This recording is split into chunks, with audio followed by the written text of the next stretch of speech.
We're joined now by Ian Henschke, Chief Advocate at National Seniors, to talk about the federal budget. Ian, your submission outlines 11 recommendations. How many of them are manifested within the budget? Well, we didn't get a lot of what we asked for, Tracey, and also it was good in parts, if you would like to use that phrase. One of the things that we'd been asking for was addressing the home care wait list, because as you would realise, COVID is a health and a wealth crisis, so we put our health first, and of course that was one of the things we were asking for. And you might remember the Royal Commission last year handed down an interim report called Neglect, and it said the number one priority was to fix the home care wait list. Now, these are people that are waiting for a home care package so they can stay in their own home, not move into an aged care home. We knew from the Royal Commission that the amount of money required to fix that was 2 to 2.5 billion. And that's what the chief of that department told the Royal Commission. Ms. Buffington told the Royal Commission last year that to address the issue, it would be 2 to 2.5 billion. So stick with me on the numbers on this one. Last night, they announced $1.6 billion would be given to create extra home care packages. And I thought, this is great news. And then I realised it's over 4 years.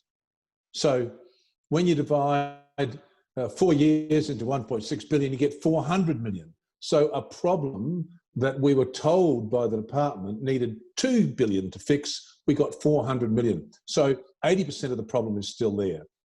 Now, this morning, Matthias Cormann was saying, we framed this budget on the available evidence. Well, the available evidence was provided by the Royal Commission that you needed 2 billion. They've given a fraction of that.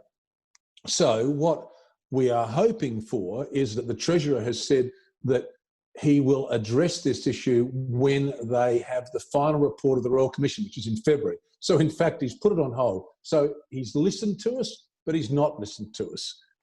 We're waiting and we're hoping. Remember the old song, I'm waiting and hoping? Well, we're waiting and hoping. But the thing is that the people that are at home now, who are wanting that package now, they're the ones that are going to miss out. 100,000 people waiting. And they've also broken down, I've had time this morning to have a look at the packages. They're a mixture of level 1, 2, 3 and 4. Level 4 is for the most frail.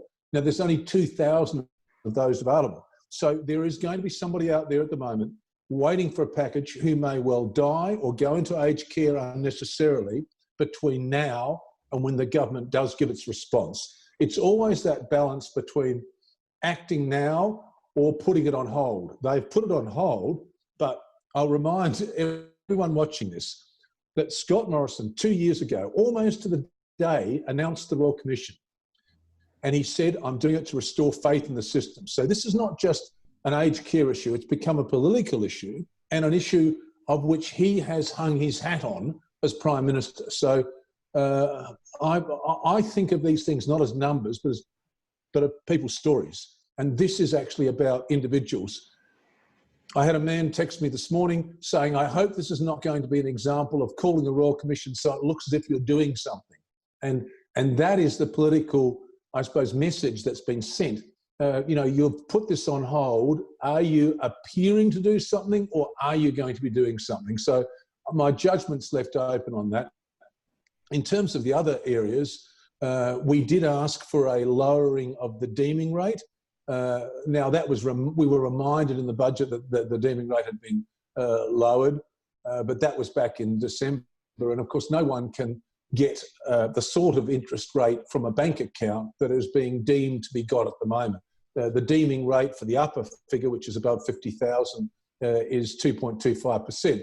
No one's getting that. And you might remember when we pushed for this last year, Josh Frydenberg said, there's a whole suite of investments that people can go into where they can get this better rate than what we're deeming.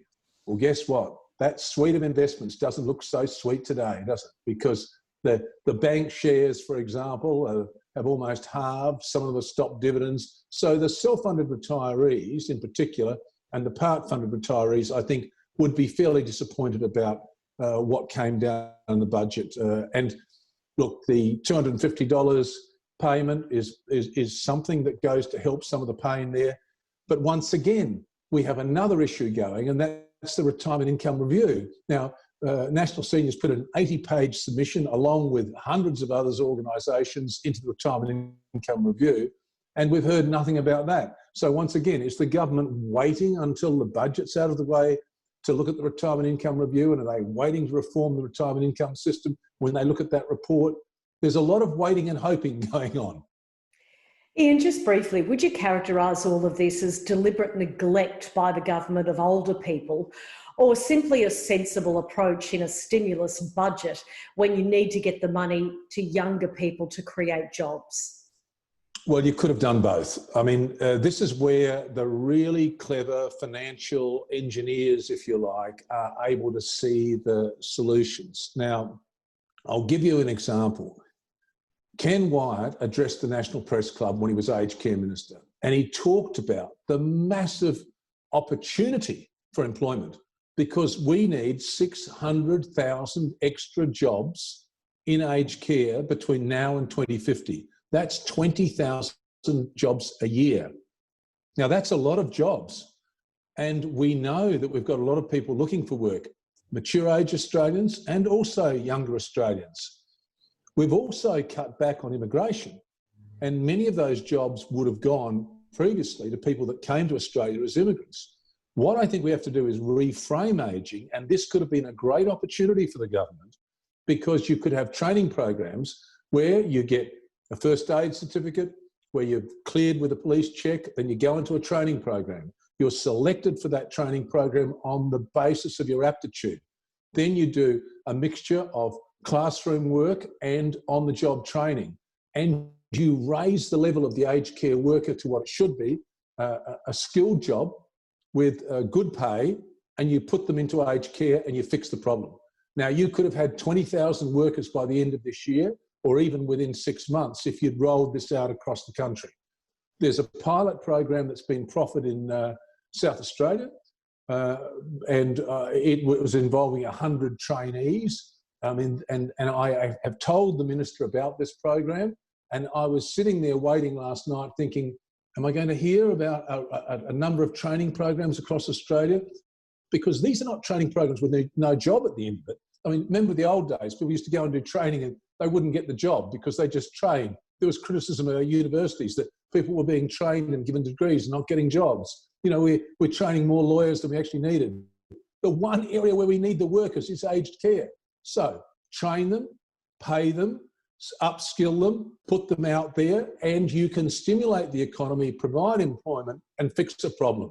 Now, it sounds simple when I say it like that. Maybe it's not that simple, but it's certainly worth including in your budget, and it wasn't spelled out. Ian Henschke, thanks so much for your time. Thank you very much indeed. And look, I should just point out, in case people are wondering, I'm talking from my hotel room in Canberra, and I've been down there this morning outside Parliament House, and I had to come back in because it was drier inside here. It's been raining. It's been raining money, but it's also been raining money in certain areas and not other areas. So thank you very much. It's been lovely to talk to you. And a quick word about super as well. There have been some good changes in the superannuation in terms of eliminating unnecessary costs and a bit more transparency. So we're pleased about that as well. So to all the Super Guide viewers this morning, hello from Canberra and goodbye now. Thanks for your time, Ian. Take care.